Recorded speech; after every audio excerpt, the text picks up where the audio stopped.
அடி அழகா சிரிச்ச முகம். ஒரு நாள் ஒரு விவசாயி ஏரியில தண்ணி எடுக்கலான்னு வந்தாராம். அவன் செடிகளுக்கு தண்ணி ஊத்துறதுக்காக 2 பானையில தண்ணி எடுத்துட்டு போனானா. அதே மாதிரி தினமும் நடந்துட்டு இருந்துச்சான். ஒரு நாள் இன்னொரு பானை ரொம்ப சோகமாக இருந்துச்சான்.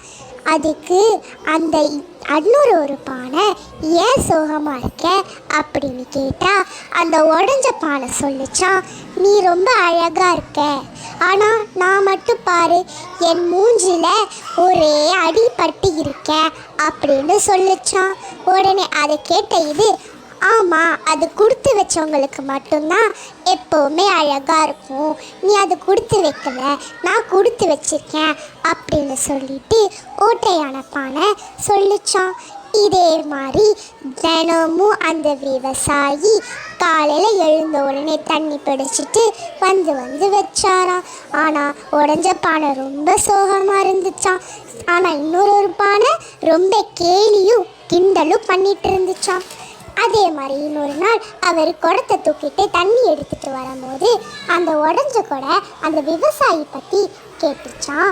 இந்த மாதிரி நீ கஷ்டப்பட்டு ரொம்ப தூரத்தில் இருந்து உங்கள் செடிக்காக தண்ணி கொண்டு வர, ஆனால் நான் அது ஓட்டையாகி எல்லாத்தையுமே கீழே வேஸ்ட் பண்ணிடுறேன், உனக்கு கஷ்டமாக இல்லையா அப்படின்னு அந்த விவசாயி கிட்ட கேட்டுச்சான். அதுக்கு அந்த விவசாயி சொன்னாரா, எனக்கு எந்த கஷ்டமும் இல்லை, நீ உதவி தான் செய்கிற அப்படின்னு சொன்னாரா.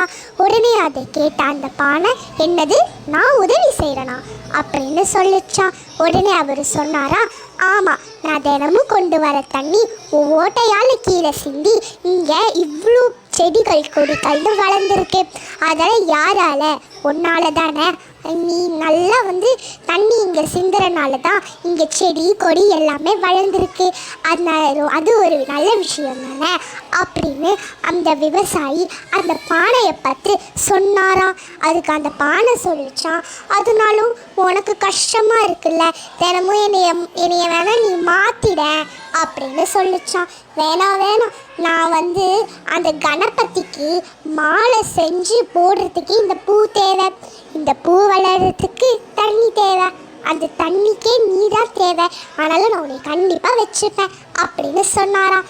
அதை கேட்ட அந்த பானை ரொம்ப மகிழ்ச்சியாச்சான். உடனே அந்த நல்லா இருந்த பானை சொல்லிச்சான், என்னோட தப்பெல்லாம் நான் உணர்ந்துட்டேன், இனிமேட்டு நம்ம நண்பர்களாக இருக்கலாமா அப்படின்னு கேட்டுச்சான். உடனே அந்த உடஞ்ச பானை சொல்லிச்சான், சரி ஓகே நண்பர்களாக இருக்கலாம் சொல்லிச்சான். உடனே அதை கேட்ட விவசாயி, எப்படியோ இவங்க பிரச்சனையை நம்ம தீர்த்து வச்சிட்டோம் அப்படின்னு சொல்லி அவர் நிம்மதியாக வீடு போய் சேர்ந்தாராம்.